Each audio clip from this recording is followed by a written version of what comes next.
بسم الله الرحمن الرحيم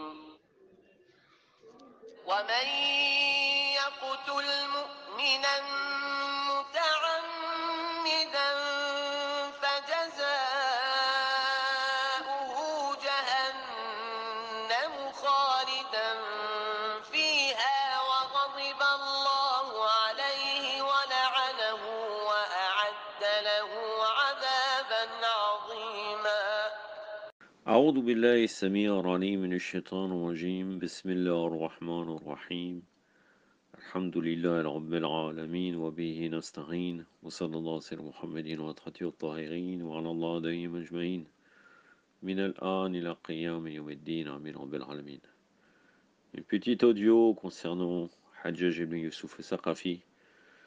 Je sais bien que peut-être pour certaines personnes ça ne les motive pas trop les sujets historiques. Mais toujours, je reste dans le fait de dire des choses qu'il n'y a pas forcément en français. Là, concernant sa naissance, je sais que peu de gens connaissent comment il est né et quelques autres petits détails de Hajjaj. D'une manière générale, on sait que c'est un criminel, on ne sait pas grand-chose. Ça rejoint un peu le sujet de Muawiyah de la semaine dernière, où en fait c'était aussi un sujet sur les tueries de Muawiyah après la bataille, notamment la bataille du Siffin. Et jusqu'à sa mort, en vérité, peu de gens connaissent cela. Donc toujours, on essaye de ramener des sujets qu'on sait que peu de gens ont accès ou bien connaissent.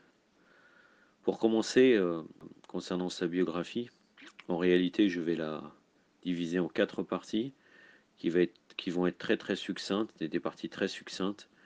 En premier lieu, je vais parler de sa naissance, par la suite du meurtre de Saïd ibn Jouber, redonnons aller, sa mort, et non pas son décès. Très souvent pour des personnages, pour les gens qui me connaissent, je rectifie les gens quand on parle de mort sur les imams, etc.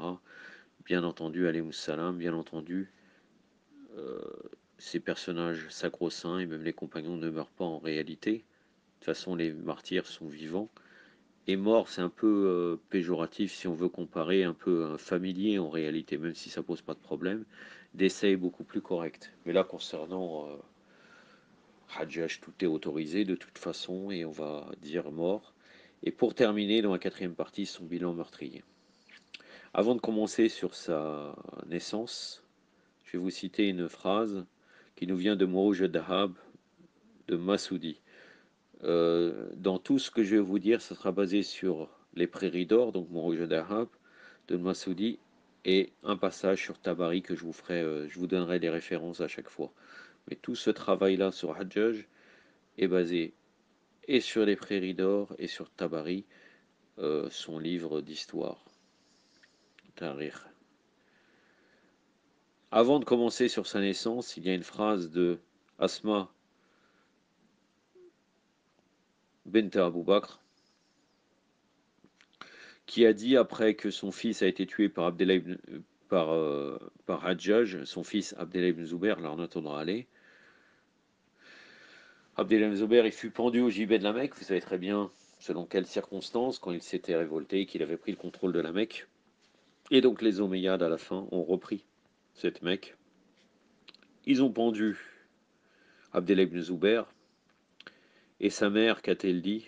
Elle a demandé à Hajjaj la permission de l'enterrer. Comme il la lui refusé, elle lui dit: j'atteste que j'ai entendu dire du messager d'Allah, sallallahu alayhi wa sallam, il sortira de la tribu de Saqif un imposteur et un bourreau. L'imposteur fut El-Mourtar, le bureau, je ne crois pas que ce soit un autre que toi. Les prairies d'or, donc là c'est la version en 4 volumes, page 134. Je ne veux pas commenter sur Mourtar. Certaines personnes connaissent ma position. Mais je ne commente pas, je laisse aux gens de penser est-ce qu'il était un imposteur, pas un imposteur. C'est pas le sujet, ce n'est pas du tout le sujet. Je ne vais pas traiter cela et je ne le traiterai jamais à l'avenir pour éviter trop de polémiques. La seule chose que je peux dire que sur Mortar, bien entendu, c'est un acte louable, le fait qu'il a assassiné les meurtriers de l'imam Hossein alayhi salam. Concernant Hajjaj, quand il est né, il va au monde difforme et il avait l'anus obstrué. On fut obligé de le lui percer. Il refusa de prendre le sein de sa mère ou d'une nourrice, ce qui mit ses parents dans une grande perplexité.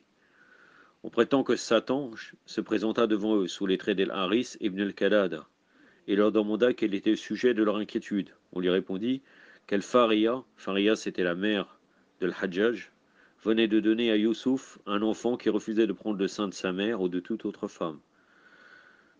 Entre parenthèses, quand vous allez voir ce qu'il a été comme conclusion pour pouvoir lui donner le lait, vous allez voir que vous allez vous dire qu'on peut se poser les questions vraiment, comment cet individu shaitanique, totalement satanique, a été créé.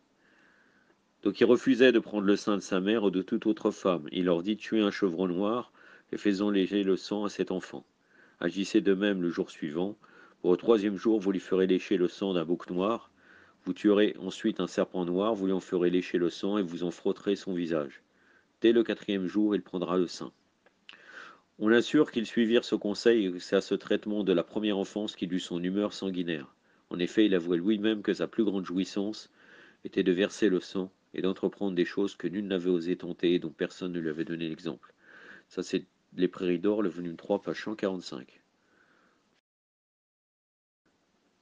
Hajjaj a fait beaucoup de crimes, je vais vous citer son bilan à la fin, mais dont le dernier crime et qui a signé la dernière heure de Hajjaj, c'est qu'en 94, c'est-à-dire 712-713 de l'ère chrétienne, Al-Hajjaj, il fit périr Saïd ibn Joubair au Donayale. Quand on le mena en sa présence, il lui demanda son nom. Il a dit Saïd ibn Joubair. Non, répondit Al-Hajjaj, ton nom est Shaqi ibn Qusayr. Mon père mieux que toi connaissait mon nom. Tu es un misérable et ton père en était aussi. L'inconnaissable, répondit Saïd, c'est un autre que toi qui le connais. Je te ferai passer de ce monde dans le feu qui flambe. Le feu qui flambe, c'est-à-dire il emploie un terme coranique qui est trouvable dans la sourate 92, le verset 14.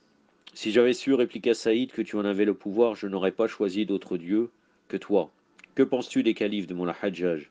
Tu n'es pas leur mandataire. Choisis le jour de mort par lequel tu veux périr.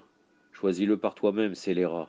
Sache-le bien, quelle que soit la mort que tu m'infliges aujourd'hui, tu la subiras à ton tour dans l'autre monde. Sur un ordre de l'émir, on le conduisit au supplice. Comme elle riait en s'éloignant, Al-Hajjaj le fit ramener et lui demanda ce qui le faisait rire. Saïd répondit, j'admire ton audace contre Allah et la mansuétude d'Allah à ton égard. Par l'ordre de l'émir, il fut égorgé en s'inclinant la face contre terre et il prononça ces paroles. Je témoigne qu'il n'a de Dieu qu'Allah, sans associer que Muhammad sallallahu alayhi wa sallam est son serviteur et son messager, qu'Al-Hajjaj n'est pas infidèle. Ensuite il ajouta, Seigneur, ne laisse pas Al-Hajjaj le pouvoir d'ordonner une autre mort après la mienne. Après avoir été égorgé, il eut la tête tranchée. Quand Al-Hajjaj, il ne lui survécut que de 15 jours, et mourut d'un cancer à l'estomac. On raconte qu'il répétait souvent après avoir tué Saïd, qu'y a-t-il entre moi et Saïd ibn Joubair? Toutes les fois que je vais m'endormir, il me serre à la gorge. Ça, c'est Les Prairies d'Or, volume 3, page 188. Dans la version en langue française et le volume qui parle des Omeyyades, la Jorde des Abbassides de Tabari, en l'occurrence le volume 5, 6, page 170, il est dit on présenta la tête à Al-Hajjaj qui s'écria maudit soit le fils de la chrétienne, c'est-à-dire Khalid, fils d'Abdallah al-Qasri, auquel Al-Hajjaj avait donné le gouvernement à un de la Mecque. Par Allah, si j'avais su qu'il demeurait à la Mecque dans telle maison, je lui aurais fait grâce. Al-Hajjaj mourut 40 jours après l'exécution de Saïd. Or, dans cet intervalle, il voyait chaque nuit en songe Saïd saisissant son pan de la robe et lui disant « Pourquoi m'as-tu tué, ennemi d'Allah ?» Il répondait chaque fois « Que me veux-tu, Saïd, fils de Joubair ?» On rapporte dans les ouvrages que celui de Mohammed, notamment dans Tabari, qu'après la mort d'El-Hajjaj, quelques personnes le virent en songe et lui demandèrent comment Allah l'avait traité. Il répondit « Pour chaque individu que j'ai fait mourir, on m'a fait subir la mort une fois.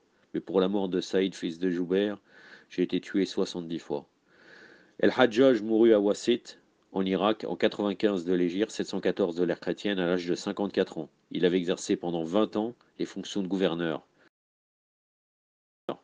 On a calculé que le nombre de victimes qu'il lèvera au bourreau, sans y comprendre les soldats qui périrent dans ces campagnes, s'élève au chiffre de 120 000. Quand il mourut, ces prisons renfermaient 50 000 hommes et 30 000 femmes, 16 000 d'entre elles étaient entièrement nues. Hommes et femmes étaient enfermés dans une prison commune, aucune toiture ne les protégeait contre le soleil pendant l'été, contre la pluie et le froid en hiver. Il employait encore d'autres supplices, qui a été décrit, là depuis le début, là quand on a parlé de la mort de l'Hajjaj, c'était le Masoudi qui parle. Il employait encore d'autres supplices que nous avons décrits dans le livre moyen. Le livre moyen, c'est un livre d'histoire de El-Masoudi. On raconte qu'allant un jour en grand cortège à la prière du Jumra, du vendredi, il entendit du tumulte et demanda la cause. On lui répondit que c'étaient les prisonniers qui criaient et se lamentaient sur leur souffrance. Il se tourna de leur côté en disant « Restez-y et ne me parlez point ». Ça fait référence à un verset coranique, le verset 108 de la sourate 23. On ajoute qu'il mourut cette même semaine et que ce fut sa dernière sortie en cheval. Le volume 3 des Prairies d'Or, page 191. Je vais terminer avec ce sujet. أكتفي بهذا القدر وصلى الله على محمد وصحبه الطاهرين والسلام عليكم ورحمة الله